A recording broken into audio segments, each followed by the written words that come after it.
Tonight on Ukraine Today, Ukrainian strikes drone hit several targets inside Russia and in the temporarily occupied Luhansk region.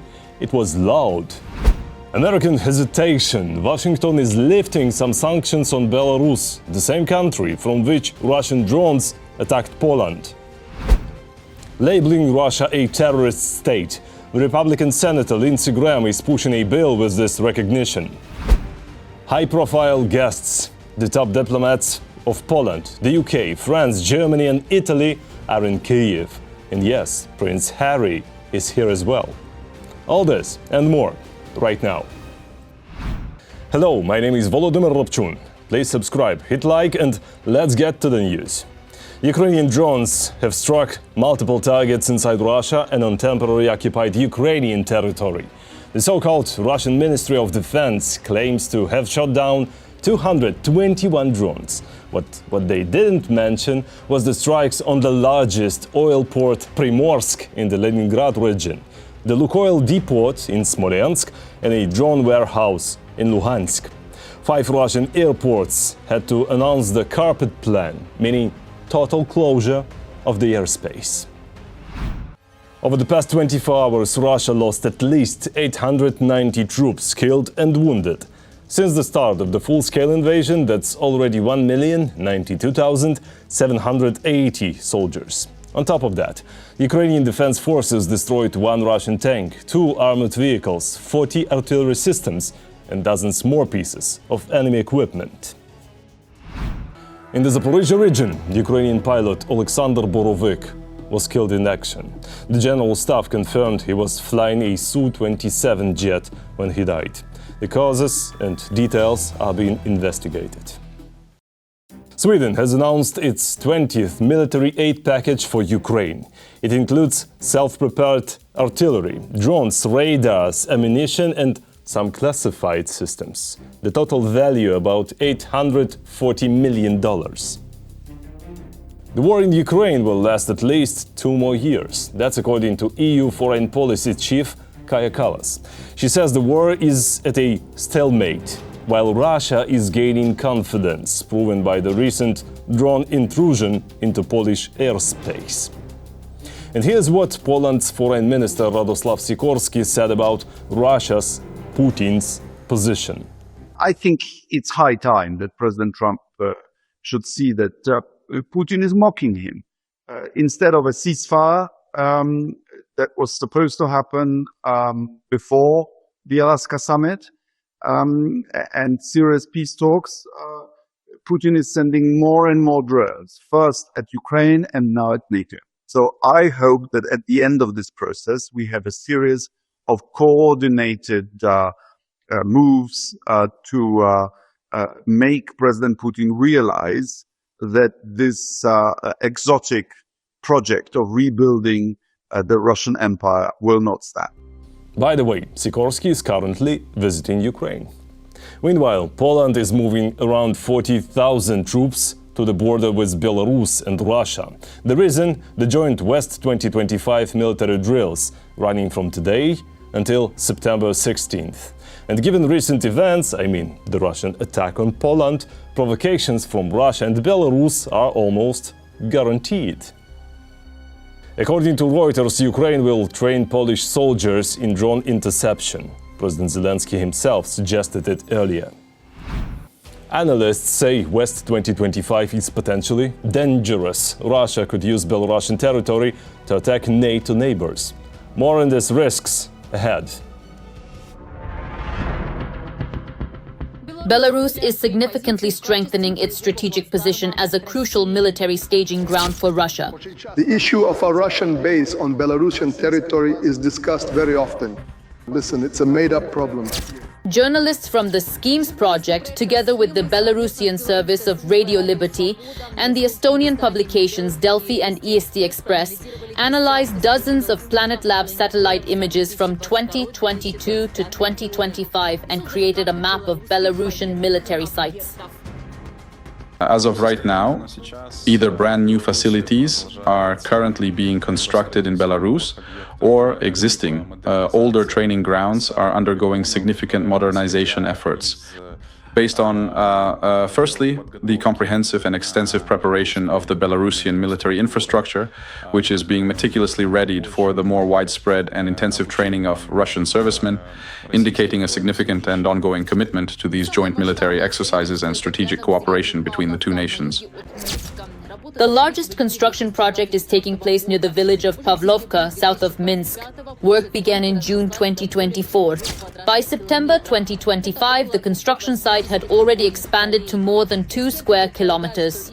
That's about 280 football fields.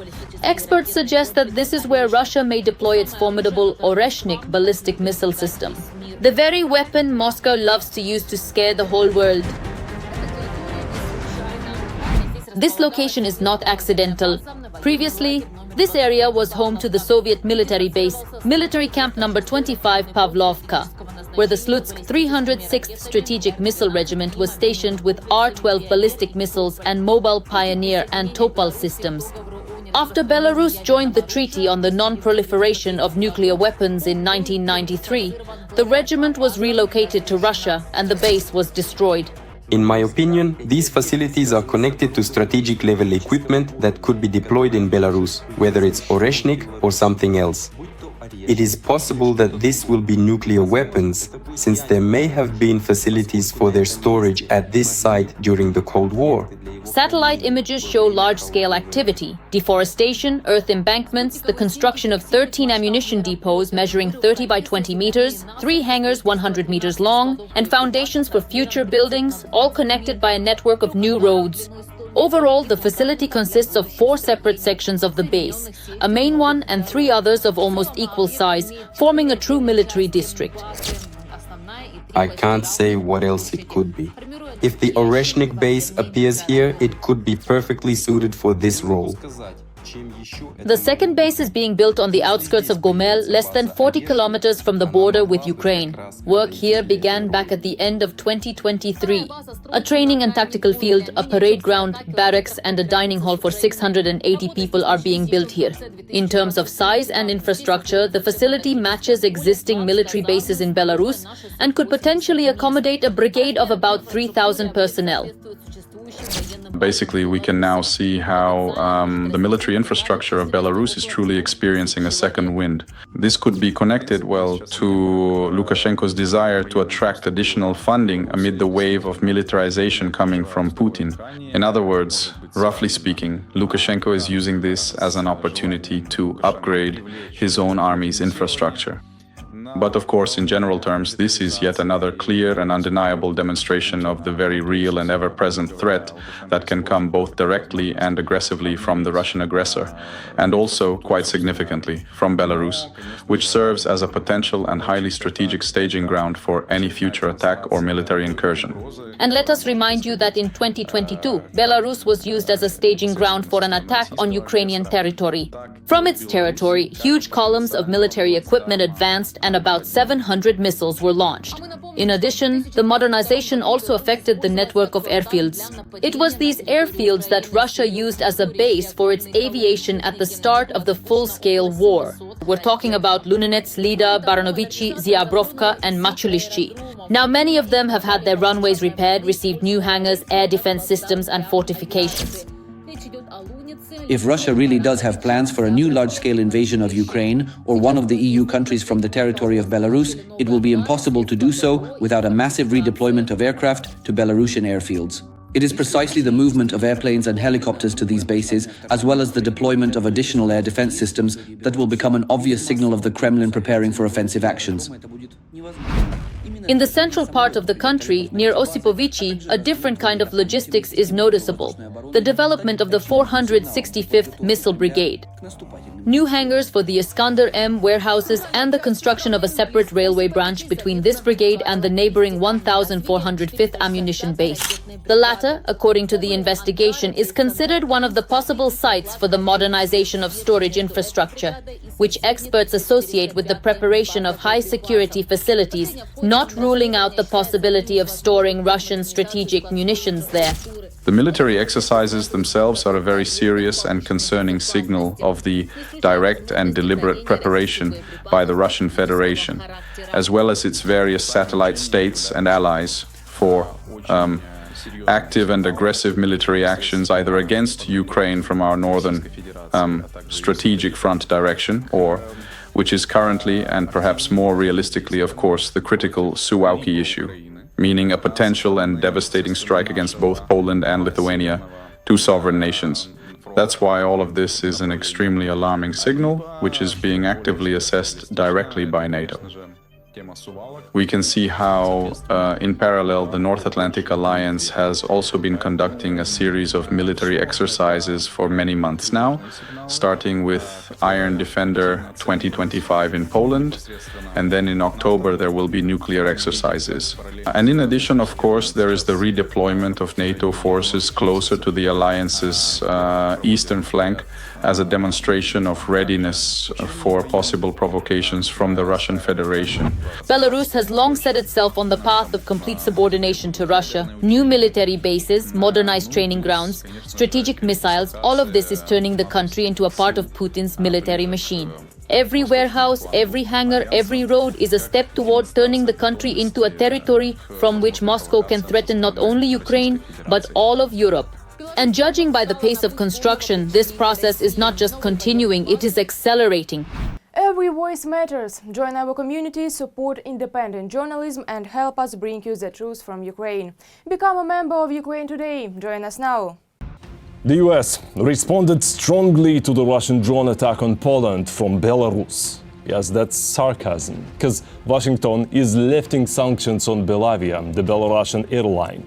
Trump's envoy John Cole, visiting Minsk, even brought a gift for Lukashenko, cufflinks with the White House engraved. He also said the US wants to reopen its embassy in Minsk.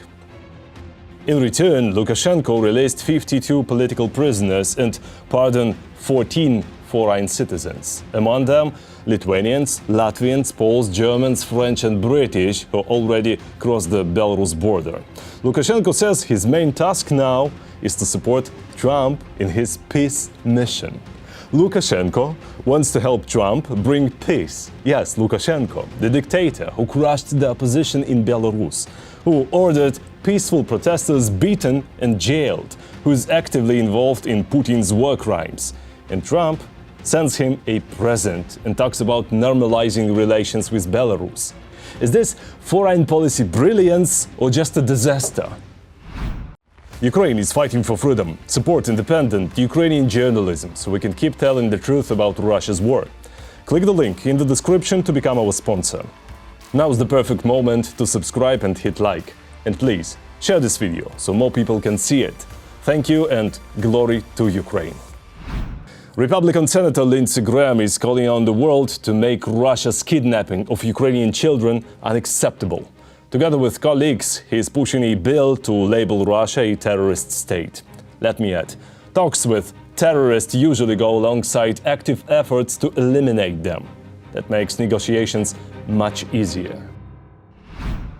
US presidential envoy General Kit Kellogg has arrived in Ukraine. He already met with President Zelensky to discuss funding for arms production and purchases, pressure on Russia, and the return of abducted Ukrainian children. And yes, Kellogg also gave millions of Ukrainians a relatively quiet night, for which we are very grateful. Somehow, Russian terrorists bomb Ukraine less when a US envoy is in town. Less, but still. Occupiers fired ballistic missiles and drones at residential areas and an industrial zone in the Sumy region. Homes, factories and transport were damaged. At least 3 people were killed. Meanwhile, more high-profile guests are in Ukraine. In Kyiv, the top diplomats of the UK, France, Germany and Italy have arrived. Prince Harry is here too. He wants to see the devastating impact of Russian attacks with his own eyes, meet officials and hundreds of veterans, plus highlight new initiatives to support thousands of wounded Ukrainian soldiers. In Russia's banking sector, the share of bad loans is growing as the economy slows down. That's according to Ukraine's Foreign Intelligence Service. How could this affect ordinary Russians? More in our story. The number of problematic loans in Russian banks has increased by 10.5% in recent months, reaching over 9 trillion rubles. In Russia, it is estimated that there are 11.9 million people who have 3 or more loans. That is not 1, not 2, but 3. There are microloans that are taken out at 200% interest, so you take it, and it's not like you're borrowing money for a year. You borrow for a month, for 3 months, and you say, I'm taking 100 rubles and I'll pay back 300 rubles. Accordingly, this means that people are borrowing money with no intention of paying it back. And that's when these loans become problematic. This means that those who took out loans simply have no way to repay them. Against the backdrop of high debt, the Central Bank of Russia is now restricting the ability to lend to people with large debts.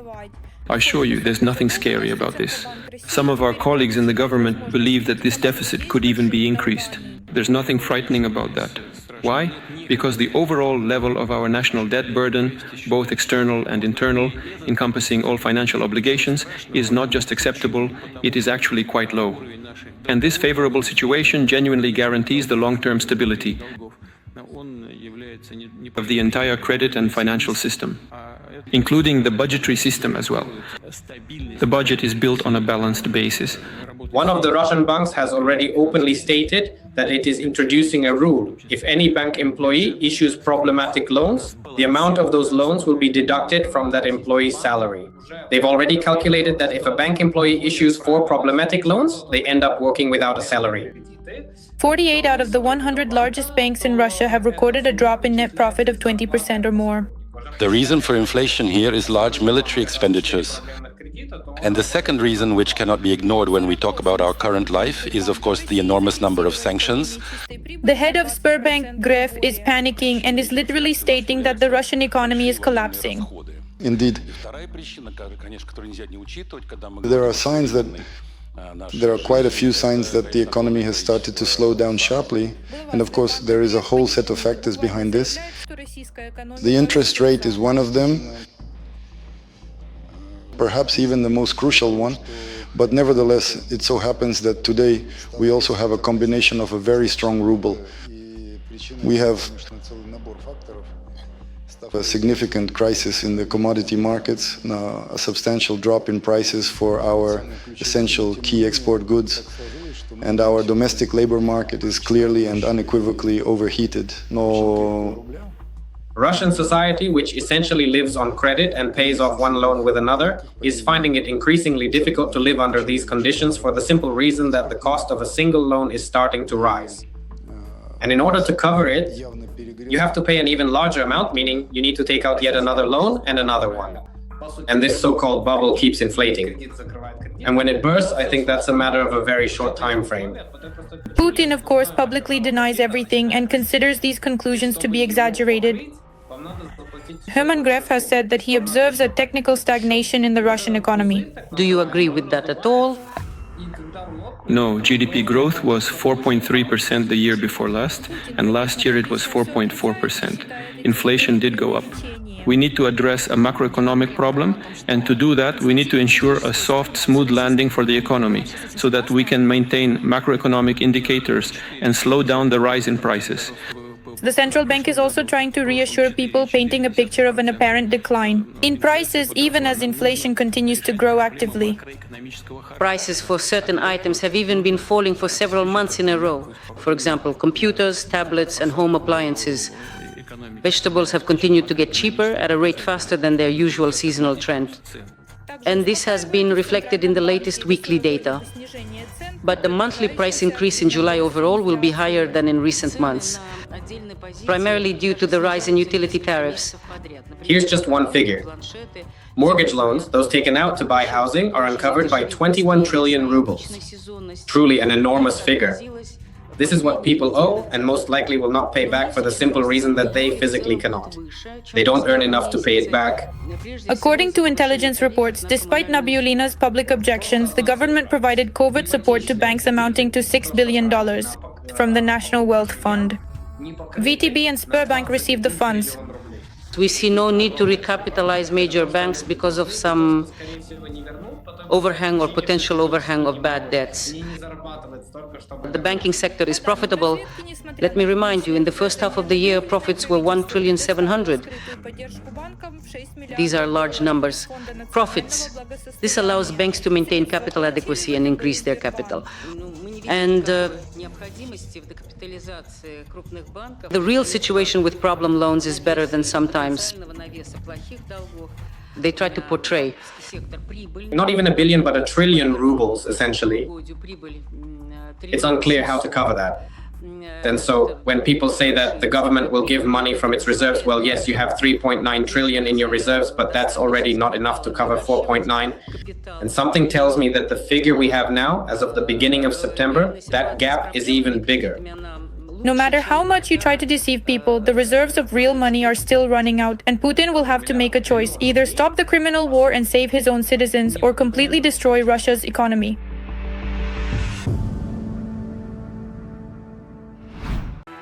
And finally, to Putin's latest geopolitical success. Sarcasm again. Armenia is preparing to open its border with its longtime rival, Turkey. The two countries are now closer than ever. Why? Simple. The Kremlin's disastrous policy toward former Soviet states. Once again, Putin is sinking in the Caucasus. Details coming up.